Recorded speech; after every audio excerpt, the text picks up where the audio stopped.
prime time for our game of the week. Jackson State's head coach Deion Sanders at the JAMRA game. Could he see his next big-time recruit show off? You'll find out. Are the Pirates for real? The young boys in Pearl battle Biloxi, but could they score enough to get the dub? And a showdown between undefeated teams Bayou and the Hartfield Academy. See if the Hawks continue to fly. We have the powerful hits, timely touchdowns, and plays that turn the tide. Are you ready? If not, sorry for you. The Blitz is coming at you.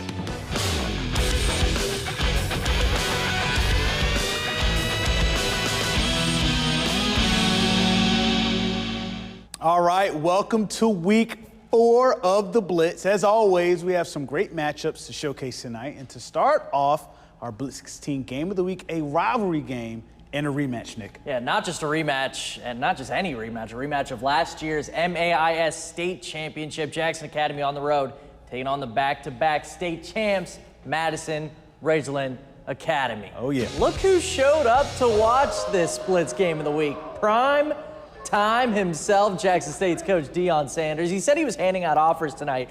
MRA, they're going to start off with the ball first. John White had a great night, but it started off like this. An interception. Porter Harrell from JA with the pick. Raiders wouldn't score, though. It did get better for White. Finds Street Toller, one of his 2 favorite receivers. You'll see the other later. That gets him in the red zone, and it sets up a Wildcat touchdown from Tyler Latham. 7-0 Patriots early on. The Pats' defense and special teams, stellar tonight. Raiders looking to just get on the board with a field goal, but check this out. This one gets blocked, so it's still 7-0. JA is scoreless. All right, but not for long. JA threatening, and Tate Collins dropping back, rolls out, finds Merritt Nations, who is covered, but makes the great catch for the first touchdown of the game for the Raiders. Looking at the United Nations there, his teammates coming to celebrate. And after that, though, all MRA. It was the Davis Dalton show. He gets hit in the flats with the ball, and he is G-O-N-E, gone. MRA takes back the lead, and they would not look back. That's the first touchdown for Dalton. Here's the next. Dalton just waiting for this one, wide open, and he will just kind of stroll into the end zone. MRA takes a 2-touchdown lead, but they are not done. Neither is Davis Dalton. He wants another touchdown. He will get it. How about the trifecta? Shaking defenders along the way. That John White and Dalton connection was just on one tonight. MRA wins 35-7. Look, we expected to come in here and play well. We didn't play too good the first half. Really proud of our kids for bowing up, taking it to another level the second half. Executed a lot better on offense. Hey, how about our defense, man? They played great. They've been struggling. I just told them, we went to work 2 weeks ago after coming back from Pulaski. We've gotten a lot better, and we showed that tonight. It's a great team win for us. You know, special teams was awesome for us tonight. So, hey, great team win for us.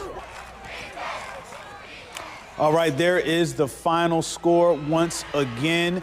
The MRA Patriots taking down the Jackson Academy Raiders behind 3 receiving touchdowns from Davis Dalton. MRA gets to an even 500 on the year, and they hand the JA Raiders their first loss of the season. All right, our next game, we have a game between programs that are far in distance but close in success. Right, that's right. Pearl taking on Biloxi tonight in a matchup of 2 playoff teams from a year ago. We go out to Pearl High School, Justin Hunter and the Patriots facing the Indians of Biloxi. We start with Pirates running back Jamari Thompson, the big man, busting through the defense and leaving Indians in his wake. Goes right into my arms and into your living room, folks.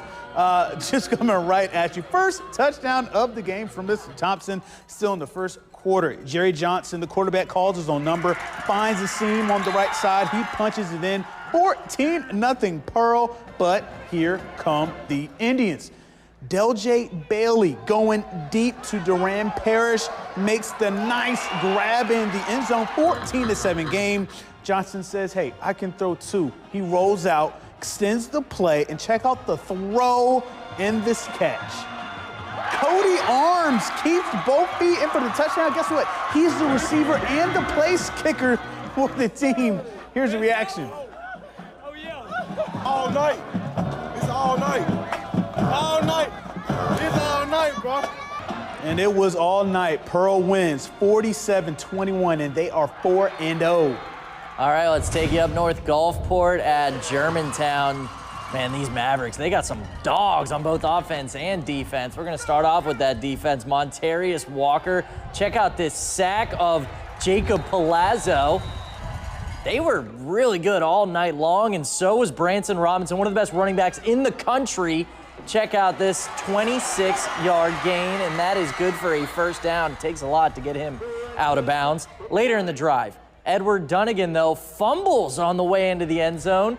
They were so close, but Gulfport, they would recover this ball, stop the Mavericks from scoring on that drive, but they didn't stop them all game long. But check this out. Beginning 50-plus yard first down for Gulfport. Palazzo with the quarterback keeper. And then the beginning of the second quarter in the red zone, Tyler Reed completes the drive for Gulfport with a run for the touchdown. But Germantown, they get the last laugh. They end up winning 34-13.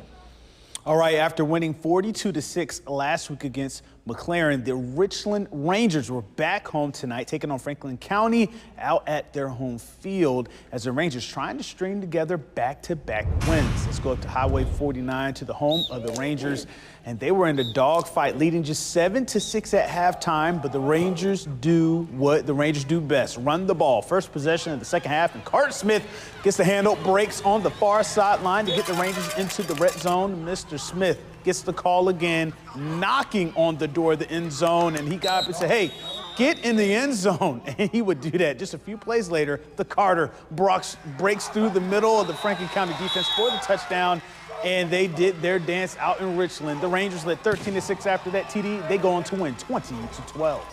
All right, coming up, we go back to some MAIS schools. Hartfield Academy, they've been amazing so far this year.